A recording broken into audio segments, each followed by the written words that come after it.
manera plana, sino que cuando contamos algo, la mente salte y se pierda en lo profundo, ¿no? En que cada cual siga creando la historia. Entonces les voy a dar un paseíto cortito por la literatura, tomando de pie a el loco más cuerdo de todos los tiempos, que es el Quijote de la Mancha.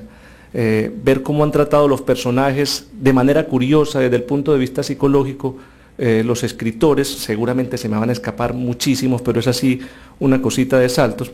Y además, pues no torturarlos mucho. Siempre me acuerdo, cuando vi la hora de la conferencia, me acuerdo de Andy Warhol, que pedía o ponía como condición que sus ciclos de cine se presentaran a las 12 del día, porque la mente entraba en un estado especial, ¿no? Un estado específico.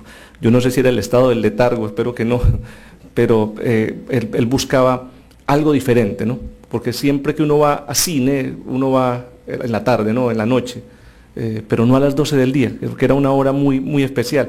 Así que bueno, el misterio aquí profundo es cómo las narraciones se acercan unas a otras. Es decir, si a los escritores nos critican a veces porque tenemos influencia de determinado escritor o determinada lectura, nos tendríamos que empezar a devolver quién influyó a ese escritor que nos influyó a nosotros y aquí en ese, hacia atrás, hasta que probablemente llegaríamos a Homero o a todas las narraciones iniciales de la narrativa oral. Pero siempre hay como una especie de tendencia que nos llama la atención. Una de esas tendencias tiene que ver con la creación o el tipo de los personajes que utilizamos en nuestras historias. Algunas personas han dedicado unas páginas de los libros de literatura a la literatura psicológica, ¿no? Que son estos personajes que se describen a sí mismos desde adentro, pero yo diría que esto está latente en toda la historia de la literatura. En todos los clásicos los personajes muestran algo de lo que tienen dentro. Bastaría pues como ejemplo pensar en Dostoyevsky, en ese Crimen y Castigo, en ese ser criminal, perverso, que mata incluso a la señora que le está tendiendo la mano, y aún así uno logra casi que amarlo, casi que entenderlo y compadecerlo.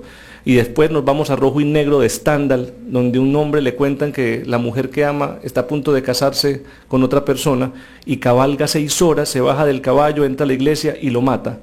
Y he escuchado charlas complejas donde un experto literario dice: eso es un error que tiene Rojo y Negro de Stendhal, porque es imposible que una persona tan racional como este personaje cabalgue 6 horas, se baje y dispare. Pero nos ponemos a pensar si en la vida real los seres humanos no cometemos disparates de esa magnitud.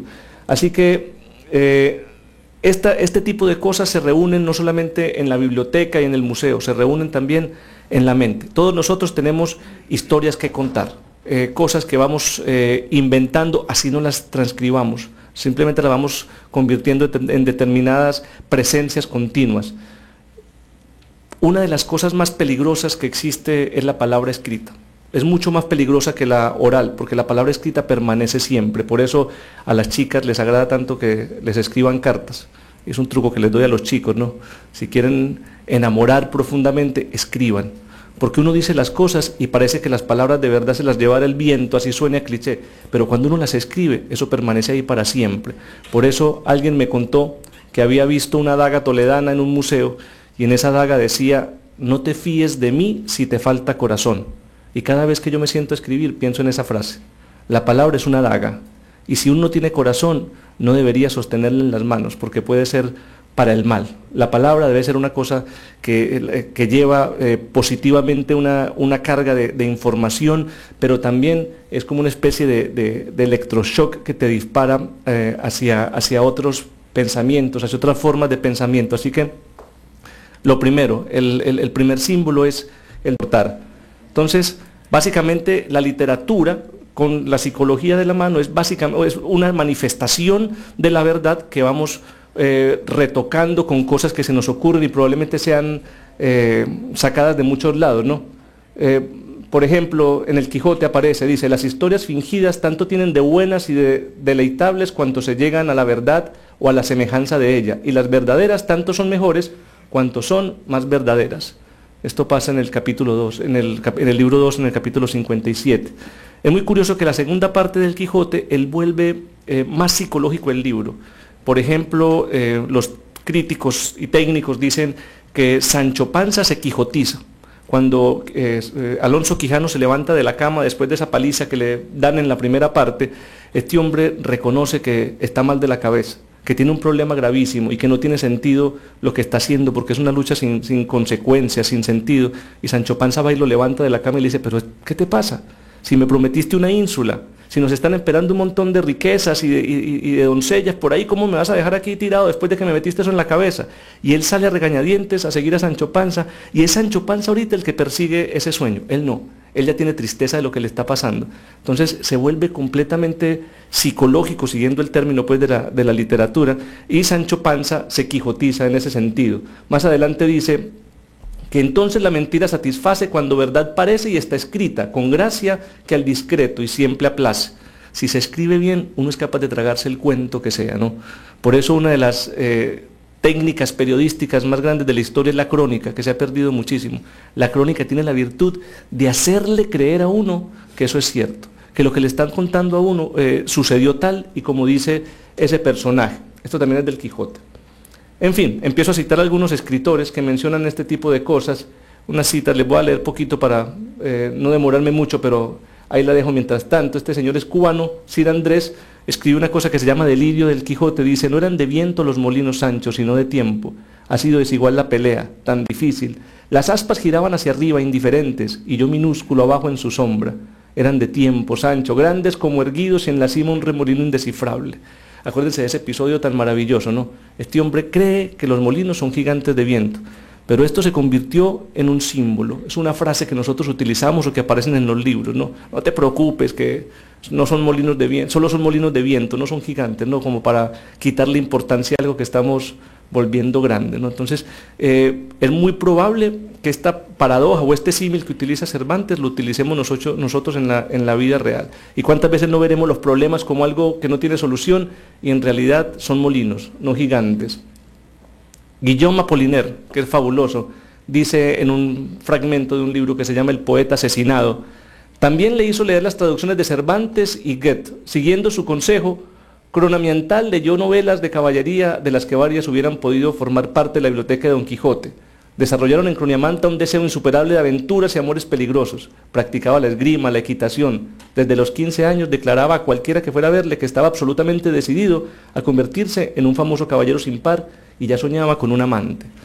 La literatura provoca deseos, provoca aventuras. De hecho, muchas personas le preguntan a los escritores, ¿y esto que escribiste lo tienes que haber vivido porque lo cuentas tal y como es? Pero los libros nos hacen vivir cosas. No es necesario tener que vivir las experiencias como promulgaban por allá los poetas del siglo XIX, que había que vivir y meterse en el lodo, si es que uno quería escribir del lodo. Pero no, los libros lo llevan a vivir a uno. Por eso esto se repite. Y la parábola de este Quijote es que muchas personas han querido escribir el Quijote otra vez, o se ha tratado en la literatura. Nuestro mismo Juan Montalvo aquí en el Ecuador, los capítulos que se le olvidaron a Cervantes, empieza a manejar el mismo estilo y a contar otras anécdotas del Quijote. Jorge Luis Borges escribe, se me está escapando en este momento el nombre, Pierre Menard, autor del Quijote, un cuento donde una persona se mete en el propósito de escribir otra vez el Quijote, pero palabra por palabra, línea por línea, y se da cuenta que es imposible volver a escribir un libro si no es Cervantes, si no a la batalla de Lepanto, si no le queda un brazo paralizado, si no está en la cárcel. Muchas gracias. Y no se puede escribir una obra si segundo por segundo uno no vive la vida del otro. Es como el tema de la clonación. Es imposible que dos seres humanos sean iguales después de que hayan vivido un par de minutos. Solamente la vida en el vientre haría que esas dos personas resultaran distintos. Y cuando fueran creciendo, habría uno que mira distinto y habría otro que tiene los huesos distintos y habría otro que se comporta distinto por las experiencias que han tenido. Porque no somos solamente esa carga genética, somos esa niña de trencitas que montaba en bicicleta y pasaba por el frente de la casa, somos ese abuelo que contaba historias, somos esa abuela que cuidaba plantas y somos esa casa en la que crecimos y cuando nos caímos y la rodilla que nos raspamos, esos somos los seres humanos. Y eso hace que nos veamos así y nos comportemos así por el mundo. Y ese es el dilema de la literatura.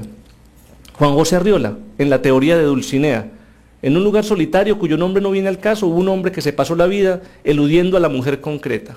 No sé si todos los hombres vivimos eso. Algunos tenemos la fortuna de encontrarla, otras siguen buscándolo por todos lados. Prefirió el goce manual de la lectura y se congratulaba eficazmente cada vez que un caballero andante embestía a fondo uno de esos vagos fantasmas femeninos, hechos de virtudes y faldas superpuestas